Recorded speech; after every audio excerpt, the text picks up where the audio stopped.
Assalamualaikum warahmatullahi wabarakatuh. Perkenalkan, nama saya Calvin Amanda. Di sini saya akan membahas tentang strategi dalam mewujudkan pemikiran Ki Hajar Dewantara dalam pendidikan yang berpihak pada murid. Yang mana ada dasar-dasar pendidikan Ki Hajar Dewantara. Di sini saya menyimpulkan ada 5 poin. Yang pertama ada pendidikan adalah tempat persamaan benih-benih kebudayaan dalam masyarakat. Nah, jadi pendidikan itu merupakan tempat untuk memperkenalkan dan mewariskan nilai-nilai luhur atau kebudayaan dari satu generasi ke generasi berikutnya. Lalu yang kedua adalah pendidikan adalah menuntun segala kekuatan kodrat yang dimiliki anak. Nah, jadi pendidik itu diibaratkan seperti petani yang merawat tanaman-tanamannya agar menghasilkan tanaman yang berkualitas. Petani tidak bisa memaksakan kehendaknya. Apabila yang ditanam biji padi, maka hasilnya juga akan padi. Petani tidak bisa memaksakan agar padi menjadi jagung maupun sebaliknya. Yang hanya bisa dilakukan petani adalah memberikan yang terbaik untuk tumbuh kembangnya dari tanaman padi tersebut, seperti menyiraminya, memberinya pupuk, dan merawatnya agar tanaman itu terbebas dari hama. Yang mana agar padi itu dapat memperoleh hasil yang baik. Lalu poin ketiga, pendidikan harus sesuai dengan kodrat alam dan kodrat zaman.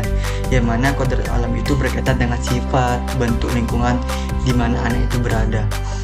Lalu adapun kodrat zaman kaitannya dengan bagaimana mendidik anak sesuai dengan perkembangan zamannya, yang membekalinya dengan keterampilan yang ia butuhkan, yaitu pada abad 21 ini, seperti memakai teknologi.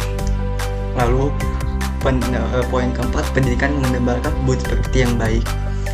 Budi pekerti menurut Ki Hajar Dewantara itu adalah kemampuan kodrat manusia atau individu yang berkaitan dengan bagian biologi dan berperan untuk menentukan karakter seseorang. Nah, kita sebagai pendidik di sekolah ikut turut serta berperan membantu murid untuk menemukan kecerdasan budi pekerti dengan tuntunan dan teladan yang sesuai dengan kebutuhan murid. Murid yang mempunyai kecerdasan budi pekerti yang baik akan senantiasa memikirkan, merasakan, dan mempertimbangkan setiap perilaku yang ditampilkannya, sehingga menghasilkan budi pekerti yang nantinya dapat bermanfaat untuk dirinya sendiri maupun masyarakat sekitar. Lalu poin yang terakhir yaitu menuntun dengan sistem Amon. Dalam filosofi Jawa, yaitu bisa dikatakan sebagai momong, among, ataupun ngomong, yaitu guru sebagai pendidik diharapkan dapat mengembangkan potensi-potensi anak, memberikan contoh yang baik, merawatnya dengan penuh kasih sayang, dan memberikannya doa dan juga harapan untuk mereka. Nah, sebagaimana dengan semboyan pendidikan, yang mana ada ingarso sum tulodo, yang mana seseorang guru harus mampu menjadi contoh bagi siswa bersikap maupun pola pikirnya.